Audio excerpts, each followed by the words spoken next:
वृंदावनेश्वरी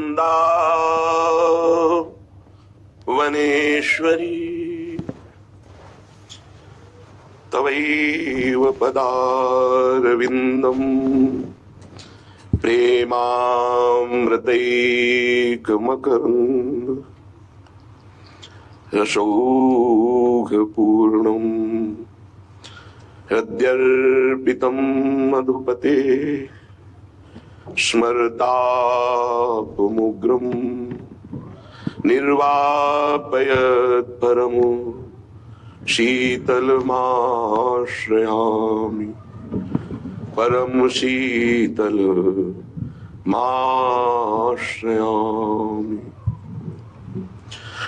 आजु देखी ब्रज सुंदरी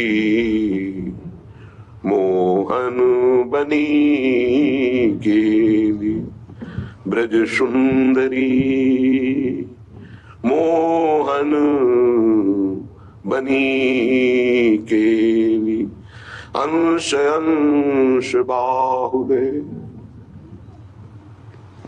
किशोर जोर रूप राशि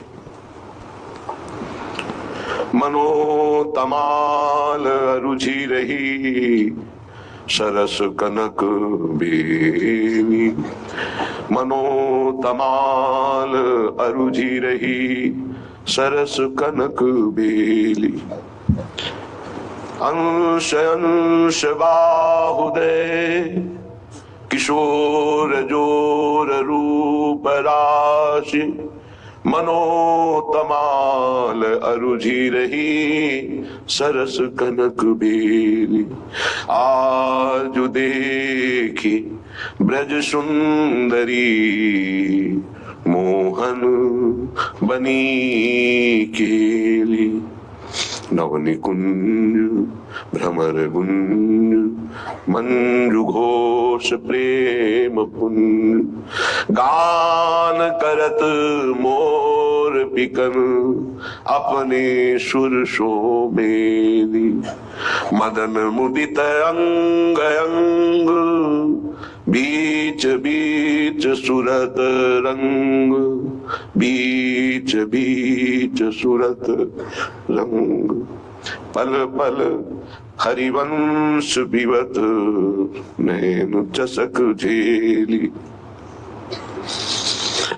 मदन मुदित अंग अंग बीच बीच सुरत रंग पल पल हरिवंश पिबत नैन चसक झेली पल पल हरिवंश पिबत नैन चसक झेली। आज देखी ब्रज सुंदरी मोहन बनी केली मोहन बनी केली। उपासना में जड़ चैतन्य बुद्धि, स्त्री पुरुष बुद्धि, दुरात्मा महात्मा बुद्धि, इन सब का लय हो जाता है। उसकी दृष्टि में न कोई स्त्री है, न कोई पुरुष है, न कोई दुरात्मा है, न कोई महात्मा, एकमात्र परमात्मा दृष्टि जागृत होती है। ये जागृत होती है, पहले भावना की जाती है, फिर स्थिति होती है। जैसे पार्थिव स्थिति होने पर पहले स्त्री पुरुष जड़ चैतन्य दुरात्मा महात्मा ऐसा दर्शन होगा, बाद में भगवत भाव होगा। लेकिन स्थिति होने पर केवल भगवत भाव रहता है, केवल प्रभु भाव रहता है। जब तक ये भाव नहीं रहता तब तक बहुत कच्चाई है और उपासक को सावधानी पूर्वक अपने को परिपक्व करना है। परिपक्व अपना प्रयास और गुरु इष्ट कृपा, अपना केवल प्रयास ही है और कृपा का भरोसा नहीं तो परिपक्व अवस्था नहीं प्राप्त हो सकती। और आप वाणी से केवल कृपा शब्द का उच्चारण करते हैं और आप प्रयास बिल्कुल नहीं कर रहे, पुरुषार्थ नहीं कर रहे, मनमानी आचरण कर रहे हैं, तो स्थिति नहीं प्राप्त हो सकती। स्थिति प्राप्त होती है अपना संपूर्ण पुरुषार्थ लगा दे और भगवत कृपा का, गुरु कृपा का भरोसा, तो स्थिति निश्चित प्राप्त हो जाती है। यही स्थिति जीवन मुक्त करती है और जीवन मुक्त महापुरुष ही प्रियालाल के प्रेम का रसास्वादन करता है। जब तक देह भाव पुष्ट है तब तक प्रेम का प्रादुर्भाव नहीं होता। जैसे जैसे देह भाव गलित होता है वैसे वैसे प्रेम प्रतिक्षण वर्धमान होता रहता है, बढ़ता रहता है। प्रेम अगाध समुद्र, इसलिए कभी इसमें पूर्णता नहीं होती कि पूर्ण प्रेम आ गया। कभी प्रेमी को ऐसा अनुभव नहीं होता कि मैं प्रेमी हूं या मेरे में प्रेम है या पूर्णता है, नहीं। हर समय एक विचित्र कोटि की चाह उत्पन्न होती है। यद्यपि जिनकी चाह है वो मिले हुए हैं, फिर भी वो इतनी प्यास है कि वो चाह बढ़ती ही रहती। चाह बढ़े दिन रैन, रात दिन चाह बढ़ती है। यद्यपि तन मन के बिछुड़े नहीं, न शरीर से दूर है न मन से दूर है, पर चाह बढ़े दिन रैन। कबहू संजोग न माने, देखें भरी भरी नैन। हर समय नेत्र भर के रूप रस का पान करते हैं, पर ऐसा लगता है मानो कभी देखा ही नहीं। ऐसी प्रेम की महामहिम वृत्ति जब उपासक के हृदय में जागृत होती है, यह है मोक्ष सुख भी कड़ुआ कर देने वाला सुख। मानो देह में जो मृत्यु लोक का सुख है तो बड़ा घृणित सुख है। इससे उच्च कोटि का सुख देवलोक में है, देवलोक से भी तपलोक, महालोक, जनलोक, फिर सबसे ज्यादा महान सुख ब्रह्मलोक में है। लेकिन ये जितने सुख है सब मायाकृत है। जो दास को सुख मिलता है वो ब्रह्मा जी को भी सुख ब्रह्म पद में नहीं मिला, भगवत दासत्व। फिर जो सखाओं को सुख मिला उसकी तो महिमा ही क्या। जो वात्सल्य भाव से प्रभु को दुलार करते हैं उनके हृदय को क्या कहना। जो कांता भाव से प्रभु से प्यार करते हैं उनको कौन उपमा दे किसी से, क्योंकि वो अद्वितीय है। जो काम श्री कृष्ण को मानकर आठों पहर उनमें चित्त को श्रृंगार भाव से जोड़ते हैं। और ये तो महामाधुर्य रस वृंदावन नित्य विहार, यहां जब चित्त स्पर्श करता है तो मोक्ष कड़वा लगने लगता है। मोक्ष सुख भी थुत्कीकृत हो जाता है, जिसे कड़वा हम स्वीकार नहीं कर सकते, थूक देते हैं। ऐसा श्रीपाद प्रबोधानंद जी ने कई बार वर्णन किया। और महाप्रभु हरिवंश चंद्र जो भी कहते हैं विभीम कैवल्यता, ये तो भयावह है मोक्ष पद, भय लगता है इससे। श्री रूप जी ने कहा कि तो पिशाचिनी है, जब तक ये भुक्ति मुक्ति पिशाचिनी लगी रहेगी तब तक प्रेम नहीं प्रकट होता है। भोगों को भोगने की इच्छा रूपी पिशाचिनी या मुक्त हो जाने की पिशाचिनी। ऐसा महापुरुषों ने जब प्रिया प्रीतम के प्रेम रंग रस का रसास्वादन किया तो मोक्ष मुक्ति पिशाचिनी लगने लगी, भयावह लगने लगी, कड़वी लगने लगी, थुत्की कृत्य हो गई। फिर और कौन सा सुख बचा। सर्वश्रेष्ठ महासुख आत्म सुख जीवन मुक्त महापुरुषों को प्राप्त होता है। लेकिन प्रेम सुख के आगे ये सब सुख फीके हो जाते हैं। इन्हें भी लोग कहते अति अनुरागा बरबस ब्रह्म सुख ही मन त्यागा। ब्रह्म सुख का भी त्याग करके मन प्रभु की रूप रसासों का, रूप का आनंद प्राप्त करने के लिए विकल हो गया। जनक जी महाराज का और ज्ञानियों की और ब्रह्मबोध संपन्न महापुरुषों की तो अलग वृत्ति रही, तो बड़े बड़े ज्ञानियों की गुरु है। इसलिए श्रीपाद कह रहे कि तिक्ति भूता विमुक्तिर विषम निरय वरभाति सर्वेन्द्रियार्थाः सर्वे भोगा भवन्ति प्रबल गरलो वन्युद्भटो ज्वालकल्पाः कीट प्रायः समस्तो प्रवर सुरगणा सिद्धेश्चेन्द्र जालो प्रायः संस्वाद्य वृंदावन रसिक रसम माद्यते मेद्य हृदयम। जब आपको प्रियालाल का थोड़ा भी प्रेम प्राप्त होगा तो तिक्ति भूता विमुक्ति, एक जीवन मुक्ति अवस्था है, मोक्ष पदवी है, बोले तिक्ति भूता है, कड़वी लगने लगी, नहीं चाहिए मोक्ष सुख। पर ये बहुत ऊंची बात है। अभी तो मृत्यु लोक के भोग ही आपको परास्त कर देंगे, मोक्ष सुख तो जो ब्रह्मलोक तक के भोगों का त्यागी होता है उसको प्राप्त होता है। ये प्रेमी जन मोक्ष के आगे भी जो महारस है उसमें स्थित है। मर्त भोग तुम्हें आकर्षित करके भ्रष्ट कर देते हैं तो मोक्ष सुख तो बहुत दूरी की बात है। हमारी स्थिति नहीं है, पर हमारे गुरुजन जो आगे चल रहे हैं उनकी स्थिति और उसी मार्ग में हम चल रहे हैं, तो हम स्थिति ना होते हुए भी उसी मार्ग का अनुसरण करेंगे जिसमें हमारे गुरुजन गए हैं, महापुरुष जन गए हैं। महाजनों गतिन शपथ, जिसमें महापुरुष जन गए उस पंक्ति में हम खड़े हैं। स्थिति हमारी नहीं है, पर हमको वही आचरण करने हैं, वैसा ही भाव रखना है जैसा हमारे आगे विराजमान गुरुजन जो पंक्ति में है, जो प्रियालाल को दुलार करने वाले हैं, जो प्रियालाल के समीप पहुंच चुके हैं, जिनके आसपास आठों पहर महासुख घेरे रहता है, तो हम उसी मार्ग से चल रहे हैं। इसलिए जैसे कोई कहे कि हमारी स्थिति तो नहीं, पर हम उसी पंक्ति में तो खड़े ना, तो हमको वैसा ही व्यवहार करना है।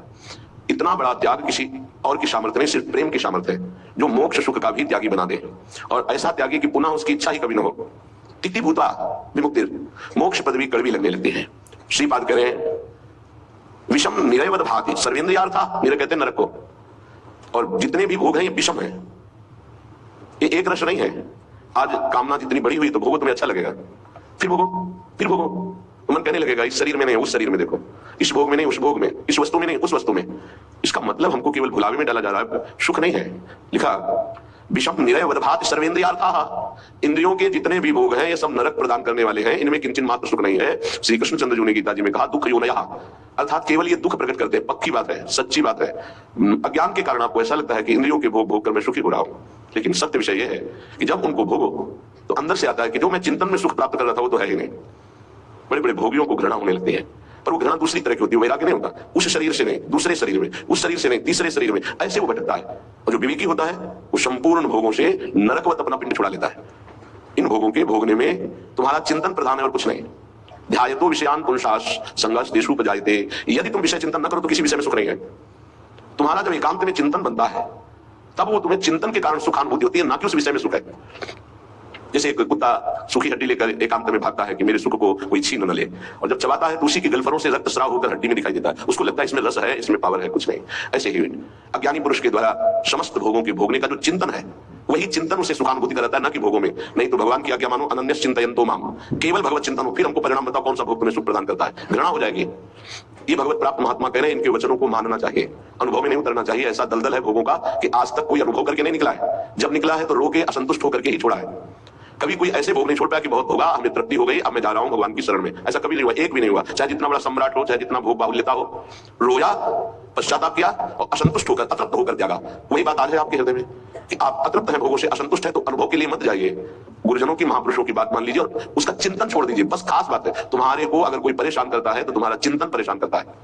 अंदर से ठीक बैठकर देख लीजिए। बड़े भाग्यशाली उपासक है जिन्होंने अपने चिंतन को बचाने की चेष्टा की। कोई भी क्रिया तब होती है जब चिंतन होता है।